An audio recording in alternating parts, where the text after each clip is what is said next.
आज भारत दुनिया की फास्टेस्ट ग्रोइंग मेजर इकोनॉमी है।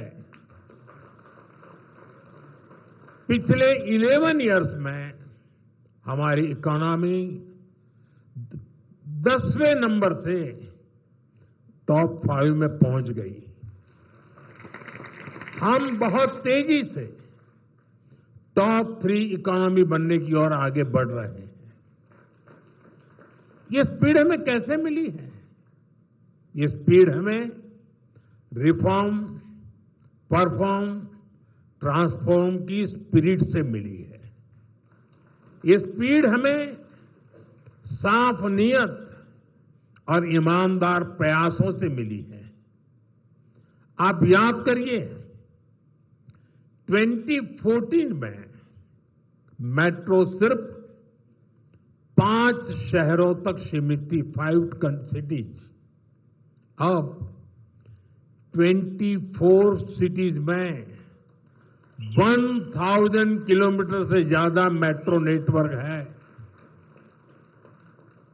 भारत अब दुनिया का तीसरा सबसे बड़ा मेट्रो नेटवर्क वाला देश बन गया है। 2014 से पहले लगभग 20,000 किलोमीटर रेल रूट का इलेक्ट्रिफिकेशन हुआ था। यानी देश आजाद होने से 2014 तक हमने पिछले 11 इयर्स में ही 40,000 किलोमीटर से अधिक रेल रूट पर इलेक्ट्रिफिकेशन किया है।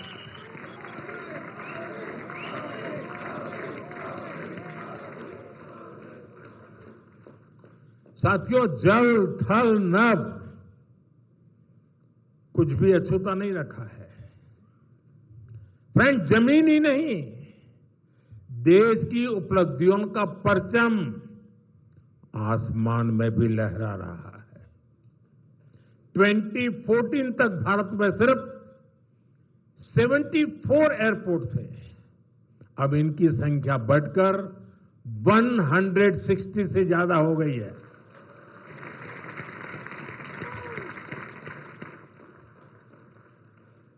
नभ की सिद्धि, थल की सिद्धि और जल की भी वाटरवेज का आंकड़ा भी उतना ही शानदार है। 2014 में सिर्फ 3 नेशनल वाटरवेज ऑपरेशनल थे। अब यह संख्या बढ़कर 30 हो चुकी है। साथियों, हेल्थ और एजुकेशन सेक्टर में भी देश ने एक बड़ी जंप लगाई है। 2014 तक हमारे देश में सिर्फ 7 एम्स और 387 मेडिकल कॉलेज थे। अब 22 एम्स और 704 मेडिकल कॉलेज लोगों की सेवा में जुटे हैं। बीते 11 साल में देश में मेडिकल की 1 लाख से ज्यादा नई सीटें जुड़ी है। आप कल्पना कर सकते हैं इससे हमारे मिडिल क्लास के बच्चों को कितना फायदा है।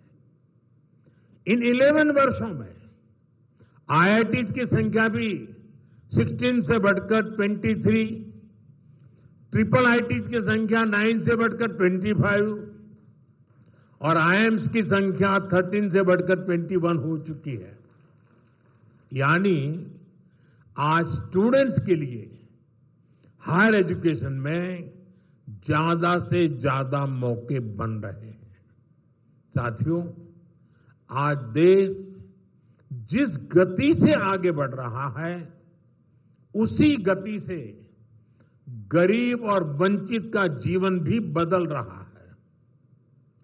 हमने प्रधानमंत्री आवास योजना के तहत 4 करोड़ से अधिक पक्के घर दिए हैं।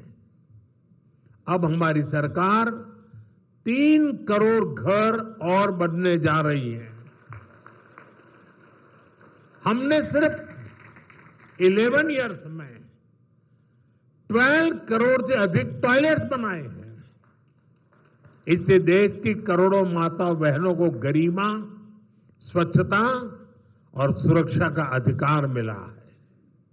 साथियों, देश आज जिस गति से विकास कर रहा है, इसके पीछे हमारी इकोनॉमिक ग्रोथ एक बड़ा फैक्टर है।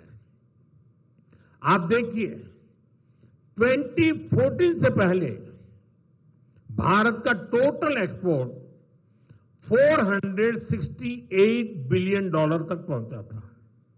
आज ये $824 बिलियन हो गया है। पहले हम मोबाइल इंपोर्ट करते थे, वहीं अब हम मोबाइल हैंडसेट के टॉप 5 एक्सपोर्टर बन गए हैं। और बेंगलुरु की इसमें बहुत बड़ी भूमिका भी है। 2014 से पहले हमारा इलेक्ट्रॉनिक्स एक्सपोर्ट लगभग $6 बिलियन था। अब ये भी लगभग $38 बिलियन तक पहुंच गया। साथियों, 11 इयर्स पहले तक भारत का ऑटोमोबाइल एक्सपोर्ट लगभग $16 बिलियन था। आज ये 2 गुने से अधिक हो चुका है, डबल हो चुका है। और भारत ऑटोमोबाइल का 4था सबसे बड़ा एक्सपोर्टर बन गया है। ये उपलब्धियां आत्मनिर्भर भारत के हमारे संकल्प को मजबूती देती है। हम मिलकर आगे बढ़ेंगे और देश को विकसित बनाएंगे। साथियों, विकसित भारत न्यू इंडिया की ये यात्रा डिजिटल इंडिया के साथ कदम से कदम मिलाकर पूरी होगी। आज हम देख रहे हैं, इंडिया एआई मिशन जैसी योजनाओं से भारत ग्लोबल एआई लीडरशिप की दिशा में आगे बढ़ रहा है। सेमीकंडक्टर मिशन भी अब स्पीड पकड़ रहा है। भारत को जल्द ही मेड इन इंडिया चिप मिलने जा रही है। आज Bharat low cost, high tech space mission का ग्लोबल उदाहरण बन गया है। यानी फ्यूचरिस्टिक टेक्नोलॉजी से जुड़ी जो भी संभावनाएं हैं, भारत उन सब में आगे बढ़ रहा है। और भारत के इस एडवांसमेंट की सबसे खास बात है empowerment of poor.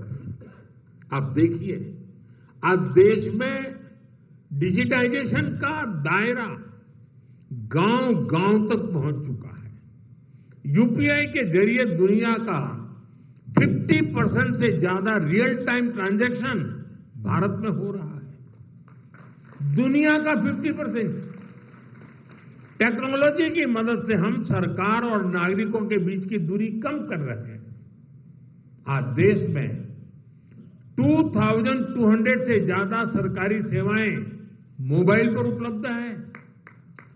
Umang app से आम नागरिक घर बैठे सरकारी काम निपटा रहा है। डिजी लॉकर से सरकारी प्रमाण पत्रों का झंझट खत्म हुआ है। अब हम एआई पावर्ड थ्रेट डिटेक्शन जैसी टेक्नोलॉजीज में भी निवेश कर रहे हैं। हमारा प्रयास है कि देश में डिजिटल रिवॉल्यूशन का फायदा समाज के आखिरी व्यक्ति तक पहुंचे। और इस प्रयास में बेंगलुरु पूरी सक्रियता से काम कर रहा है। साथियों, वर्तमान उपलब्धियों के बीच अब हमारी अगली बड़ी प्राथमिकता होनी चाहिए टेक आत्मनिर्भर भारत। इंडियन टेक कंपनियों ने पूरी दुनिया में अपनी छाप छोड़ी है। हमने पूरे वर्ल्ड के लिए सॉफ्टवेयर्स और प्रोडक्ट्स बनाए हैं। अब समय है हम भारत की जरूरतों को और ज्यादा प्रायोरिटी दें। हमें नए प्रोडक्ट्स डेवलप करने में और तेजी से आगे बढ़ना है। आज हर डोमेन में सॉफ्टवेयर और ऐप्स का इस्तेमाल हो रहा है। इसमें भारत नई ऊंचाई पर पहुंचे, ये बहुत जरूरी है। जो इमर्जिंग फील्ड्स है, हमें उनमें भी लीड लेने के लिए काम करना होगा। हमें मेक इन इंडिया में मैन्युफैक्चरिंग सेक्टर में भी बेंगलुरु और कर्नाटका की प्रेजेंस को और मजबूत करना है। और मेरा आग्रह है, हमारे products zero defect, zero effect के स्टैंडर्ड पर टॉप क्वालिटी के होने चाहिए। यानी बिना डिफेक्ट वाले प्रोडक्ट हो और उन्हें बनाने का नेगेटिव इफेक्ट पर्यावरण पर भी न पड़े। मेरी अपेक्षा है कर्नाटका का टैलेंट आत्मनिर्भर भारत के इस विजन को लीड करे। साथियों, केंद्र सरकार हो या राज्य सरकार, हम सभी जनता की सेवा के लिए हैं। हमें देशवासियों की बेहतरी के लिए साथ मिलकर कदम उठाने हैं। इस दिशा में एक जो सबसे जरूरी जिम्मेदारी है, वो है नए रिफॉर्म्स। बीते एक दशक में हमने लगातार रिफॉर्म्स को आगे बढ़ाया है। उदाहरण के तौर पर भारत सरकार ने कानूनों को डीक्रिमिनलाइज करने के लिए जन विश्वास बिल पास किया है और अब इसका जन विश्वास 2.0 भी पारित करने जा रहे हैं। राज्य सरकारें भी ऐसे कानूनों की पहचान कर सकती हैं जिनमें अनावश्यक आपराधिक प्रावधान हैं, उन्हें खत्म किया जा सकता है। हम मिशन कर्मयोगी चला रहे हैं ताकि सरकारी कर्मचारियों को कॉम्पिटेंसी बेस्ड ट्रेनिंग दी जा सके। राज्य भी अपने अधिकारियों के लिए इस लर्निंग फ्रेमवर्क को अपना सकते हैं। हमने एस्पिरेशनल डिस्ट्रिक्ट प्रोग्राम और एस्पिरेशनल ब्लॉक प्रोग्राम पर बहुत जोर दिया है।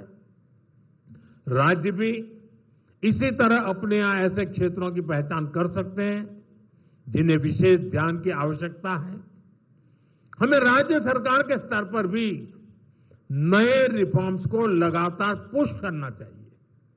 मुझे विश्वास है हमारे ये साझे प्रयास कर्नाटका को विकास की नई ऊंचाई पर ले जाएंगे। हम साथ मिलकर विकसित भारत के संकल्प को पूरा करेंगे। इसी भाव के साथ मैं एक बार फिर आप सभी को इन डेवलपमेंट प्रोजेक्ट की बहुत बहुत बधाई देता हूं। बहुत बहुत धन्यवाद।